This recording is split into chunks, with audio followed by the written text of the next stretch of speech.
அஸ்ஸலாமு அலைக்கும் வரஹ்மத்துல்லாஹி வபரகாத்துஹு. பதுக்கல் வியாபாரம் ஒரு பாவச் செயல். யஹ்யா பின் சயீத் ரஹ்மத்துல்லாஹி அலைஹி அவர்கள் கூறினார்கள், அல்லாஹுடைய தூதர் ஸல்லல்லாஹு அலைஹி வஸல்லம் அவர்கள் பதுக்கல் செய்பவன் பாவியாவான் என்று சொன்னார்கள் என்று மஅமர் பின் அப்துல்லா ரதியல்லாஹு அன்ஹுமா அவர்கள் கூறிய இந்த செய்தி ஸஹீஹ் முஸ்லிமில் 3281 என்ற எண்ணிலே பதிவு செய்யப்பட்டிருக்கிறது. பெரும்பாலும் மக்களுக்கு அத்தியாவசியமாக தேவைப்படுகின்ற எப்பொருளையும் பதுக்கல் செய்வது ஹராமாகும் என்று இஸ்லாமிய மார்க்கம் மிக தெளிவாக எடுத்துரைக்கிறது. பொதுவாக வியாபாரத்திலே லாபமீட்டிக் கொள்வது இஸ்லாமிய மார்க்கத்தில் அனுமதிக்கப்பட்ட ஒன்று. இருந்த போதிலும் அந்த இலாபம் பொருத்தமான அளவில் இருக்க வேண்டும் என்பதுடன் எல்லை கடந்து மக்களுக்கு சிரமம் உண்டாக்குகின்ற வகையிலே இருப்பது கூடாது.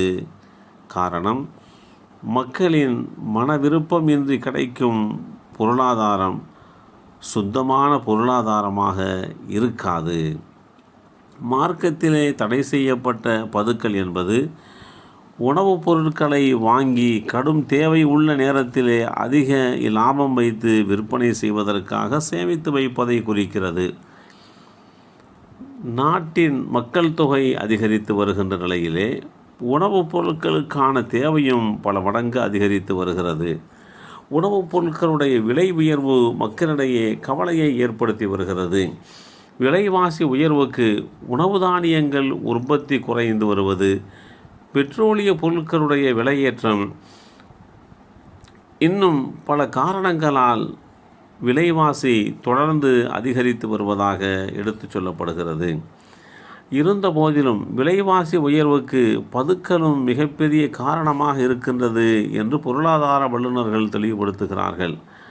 மக்களுக்கு அத்தியாவசியமாக தேவைப்படுகின்ற பொருட்களை தடுத்து வைப்பதும் பதுக்கி வைப்பதும் பாவமான குற்றச்செயல் என்று இஸ்லாம் மிக தெளிவாக எடுத்து சொல்கிறது.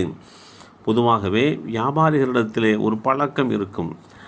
அத்தியாவசியமான பொருட்களை பதுக்கி வைத்து விலை ஏறுவதை எதிர்பார்த்து விலை ஏறும்போது கொண்டு வந்து அதிக விலையில் விற்பது.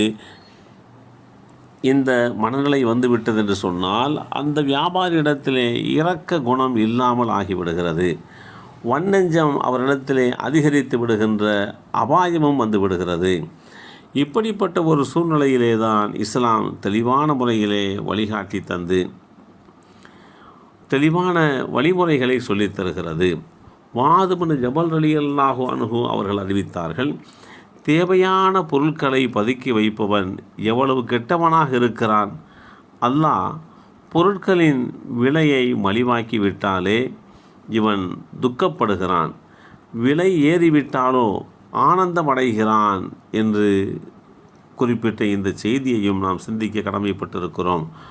உணவுப் பொருளை பதுக்கி வைத்து விற்று பின்னர் தர்மம் செய்வது பதுக்கி அந்த குற்றத்திற்கு பகரமாக ஒருபோதுமே ஆகாது என்று நபி ஸல்லல்லாஹு அலைஹி வஸல்லம் அவர்கள் குறிப்பிட்டிருக்கிறார்கள். ஒருவருக்கு அடுத்தவர் வசம் உள்ள பொருள் தேவைப்படலாம். அவர் அதை இலவசமாக கொடுக்க மறுக்கலாம். அப்போது விலையை கொடுத்து பொருளை பெற வணிக முறையே வகை செய்கிறது. இதனால் இருவருக்கும் நன்மை கிடைக்கின்றது. வாங்கியவருக்கும் தேவை நிறைவேறுகிறது, பெற்றவருக்கும் லாபம் கிடைக்கிறது. ஆக வியாபாரத்தின் மூலமாக சுமூகமான முறையிலும் யாருக்கும் பாதிப்பில்லாத வகையிலும் பொருளும் பணமும் கைமாறுகின்றன. இந்த முறை மட்டும் இல்லாவிட்டால் பொருளாதார நடவடிக்கைகளே முடங்கி போய்விடுகின்ற ஆபத்து வந்துவிடும்.